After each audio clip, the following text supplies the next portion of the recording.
اعوذ باللہ من الشیطان الرجیم بسم اللہ الرحمن الرحیم رب اشرح لی صدری ویسر لی امری واحلل عقدۃ من لسانی یفقہوا قولی۔ ریاض الصالحین حصہ اول، احادیث نبوی صلی اللہ علیہ وسلم۔ گزشتہ حدیث کا فائدہ۔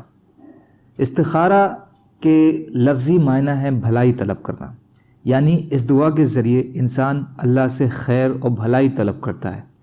یہ دعا قبول ہوتی ہے یا نہیں، اس کے معلوم کرنے کا کوئی ذریعہ نہیں ہے۔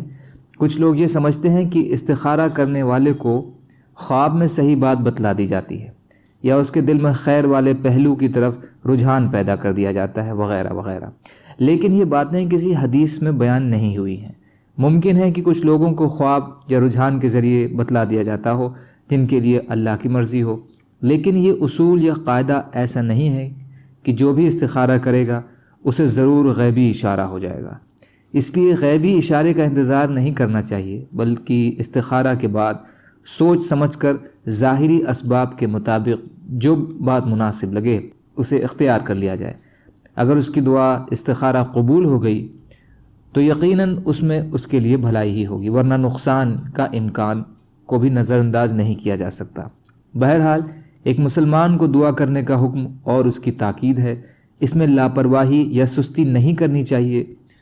دعا کا قبول ہونا یا نہ ہونا یہ اللہ کی مرضی پر ہے۔ استخارہ بھی ایک دعا ہی ہے اور اس کی تاکید اور اہمیت اس حدیث سے واضح ہے۔ اس لیے ہر اہم کام میں استخارہ کا اہتمام ضرور کرنا چاہیے، لیکن یہ استخارہ انہی کاموں کے لیے ضروری ہے جن کا تعلق خیر نہ جاننے سے ہے، جن میں انسان کو بھلائی اور برائی کا علم نہیں ہوتا، بلکہ باقی جو فرائض و واجبات اور سنن اور مستحبات ہیں ان کی ادائیگی تو ہر صورت میں ضروری ہے۔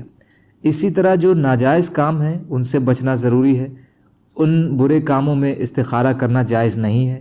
اس کے علاوہ استخارے کا صحیح طریقہ چھوڑ کر نجومیوں، ہاتھ دیکھنے والوں اور اسی طریقے کے دھوکے باز لوگوں کے پاس جا کر مستقبل میں پیش آنے والے حالات کا علم حاصل کرنے کی کوشش کرنا جہالت اور نادانی کے علاوہ بہت بڑا گناہ بھی ہے۔ غیب کا علم صرف اللہ تعالیٰ کو ہے۔ انسان کو صرف اللہ ہی سے بھلائی کا طالب ہونا چاہیے۔ تمام قدرتوں کا مالک وہی ہے، ہر قسم کی قوت کا مالک وہی ہے، اسی سے قوت اور طاقت کا سوال کرنا چاہیے اور اپنے تمام معاملات اسی کو سونپنے چاہیے۔ دعا استخارہ کسی بھی وقت کی جا سکتی ہے، صرف نماز کے مناہی والے وقتوں میں یہ جائز نہیں، کیونکہ اس کے لیے پہلے 2 رکعت پڑھنی ضروری ہے۔ اکثر لوگ سمجھتے ہیں کہ اس کا وقت رات کو سونے سے پہلے ہے، یہ بات صحیح نہیں ہے۔ دعا استخارہ پڑھنا 2 رکعت نماز پڑھنے کے بعد بھی صحیح ہے، اور نماز ہی میں تشہد اور درود کے بعد سلام پھیرنے سے پہلے یا سجدے کی حالت میں بھی جائز ہے۔ دعا یاد نہ ہو تو نماز پڑھنے کے بعد کتاب میں دیکھ کر بھی پڑھی جا سکتی ہے۔ اللہ تعالیٰ کہنے سننے سے زیادہ عمل کی توفیق عطا فرمائے، اور مظلوم کشمیریوں، فلسطینیوں اور دیگر ممالکوں میں جہاں بھی مسلمان بھائی و بہن پریشان ہیں ان کی مدد فرمائے، اور ہم کو اپنی استطاعت کے بقدر اپنا حق ادا کرنے والا بنائے، آمین۔